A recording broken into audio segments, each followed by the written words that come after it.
ډیرو درنو او قدرمنو لیدونکو پام وکړئ د نن ورځې څو تازه مهم او وروستي خبرونو ته.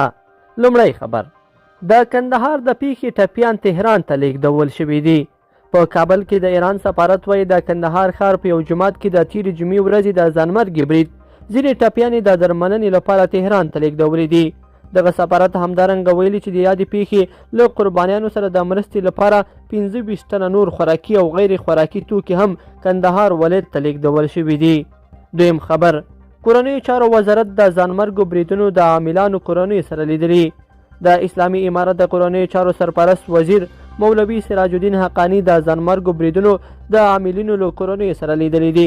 حقانی په دغه غونډه کې ویلي چې د ځانمرګو بریدونو د مجاهدینو او شهیدانو ستاینه کوي او دا کسان د اسلام او وطن مؤمن اتلان دي. دریم خبر، د غلام خان بندر راتلونکي اونۍ پرانیستل کیږي. د پاکستان د پارلمان غړي محسن داوړ په خپله فیسبوک پاڼه کې لیکلي غلام خان بندر به تر راتلونکي 2 اونۍ پورې په سريري ساته ډول د سوداګریزې راکړې ورکړې پر مخ پرانیستل شي. هغه لیکلي دا پریکړه د پاکستان د پارلمان د رئیس اسد قیصر په مشرۍ د پاک افغان د ملګرتیا ګروپ په غونډه کې وشوله. څلورم خبر، له کابل څخه عربي اماراتو ته الوتنې پیلیږي. په دوبۍ کې د افغانستان د لوی قونسلګرۍ وایي د دوی په هلو ځلو د کامیر هوایي شرکت په واسطه له کابل څخه متحده عربي اماراتو ابوظبي ښار ته کابل ته پروازونه پیلیږي چې لومړنی پرواز الوتنه به د چهارشنبې په ورځ یعنې د اکتوبر په 20 نیټه ترسره شي. پنځم خبر، امریکا د خزلمي خلیلزاد ګوښه کېدل تایید کړل.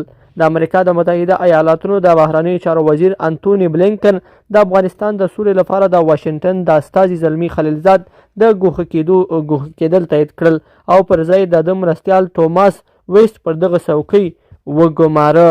شپږم خبر، هند له افغانستان سره د 50,000 ټنه خوراکي او طبي توکو مرسته کوي. هند وایي له افغانستان سره د 50,000 ټنه خوراکي او روغتیایي توکو مرسته به وکړي.